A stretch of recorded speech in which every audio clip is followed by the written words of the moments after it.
Russia is not a country you measure. It is a country you endure. It does not introduce itself gently. It does not ease you in. It overwhelms first, explains later. Scale defines everything here.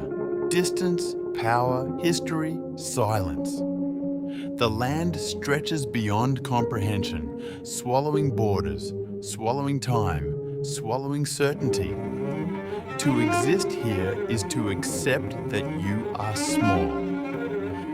This is not a nation built for comfort. It is a nation built for survival. From frozen tundra to endless forests, from concrete cities to empty horizons, Russia does not offer balance. It offers extremes.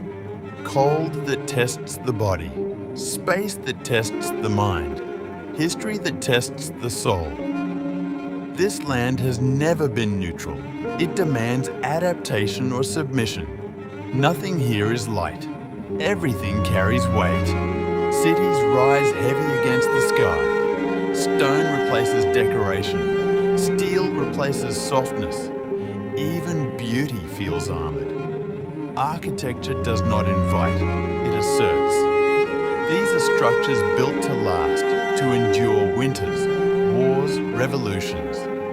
Buildings here do not smile, they stand. Moscow does not flow, it presses.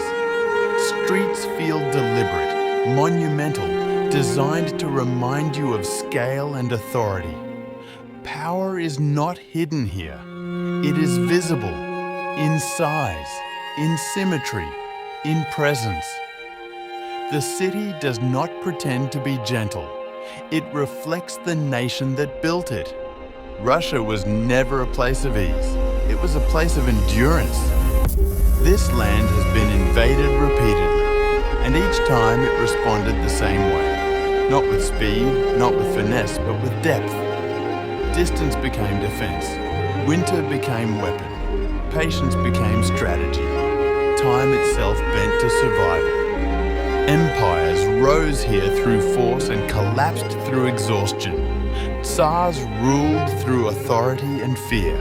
Revolutions erupted not from hope, but from pressure. This is a country where change is never smooth. It arrives violently, then hardens. History here is not romantic, it is heavy. The scars remain visible, in monuments, in memory, in silence. Wars are not distant stories, they are inherited experiences.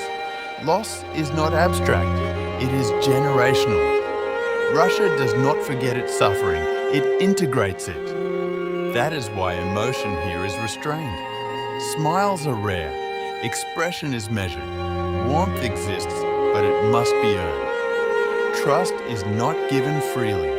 It is built slowly through consistency, through resilience. This is not coldness, it is protection. In the countryside, the land opens endlessly. Forests stretch beyond sight. Snow erases detail. Villages sit isolated, quiet, enduring. Life here follows rhythm, not speed. Seasons control everything. Nature dictates survival. You do not dominate the environment here. You negotiate with it. The silence is not empty. It is watchful. Russia teaches patience by force. Distance slows everything. Weather delays everything. Time stretches. And in that slowness, perspective forms. Ambition here is long-term. Immediate results mean little in a land that thinks in centuries. This is why Russian identity feels heavy. It carries history like armor. Pride exists, but it is quiet. Confidence exists, but it is unspoken. Strength is not displayed, it is assumed. Art here reflects that weight. Music carries depth and melancholy. Literature dives into suffering, morality, endurance, and the human condition. Stories are not told to entertain. They are told to examine, to confront, to survive. Hope in Russia is not naive. It is hardened. Even joy feels restrained, protected from disappointment. Celebration exists, but it is brief. Reality always returns, and reality here is unforgiving. Yet within this weight, there is resilience that few nations understand. Russia has collapsed and rebuilt itself multiple times. Regimes fell, systems failed, borders shifted, and still the country remained, altered, scarred, but intact. This is not because of ideology, it is because of endurance. Russia does not chase the future eagerly, it approaches it cautiously, suspiciously. The past is never far enough away to forget. Lessons here were paid for in blood and cold. They are not discarded easily. Power in Russia is centralized, visible, solid. Authority is expected. Structure is familiar. Chaos is feared. Order, even harsh order, is preferred over uncertainty. This is not submission, it is historical memory. When systems collapse, people suffer. Russia remembers that. The people adapt, they endure, they persist. Humor becomes dark, strength becomes quiet. Life continues, even when conditions resist it, especially then. Russia does not offer comfort, it offers continuity. This is a land where individuals bend, but do not break.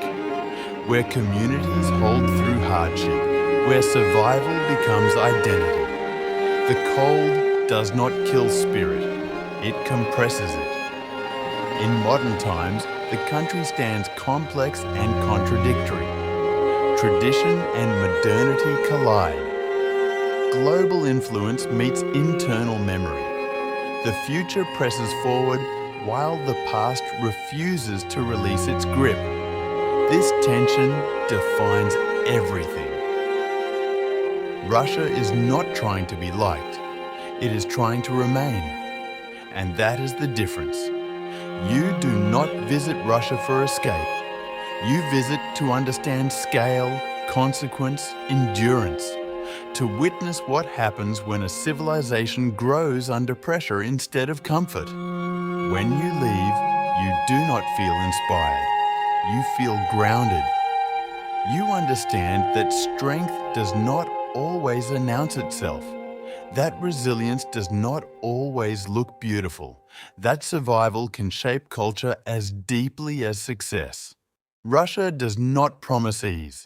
It promises persistence. It is not a country of lightness. It is a country of weight. And that weight has shaped everything it touches.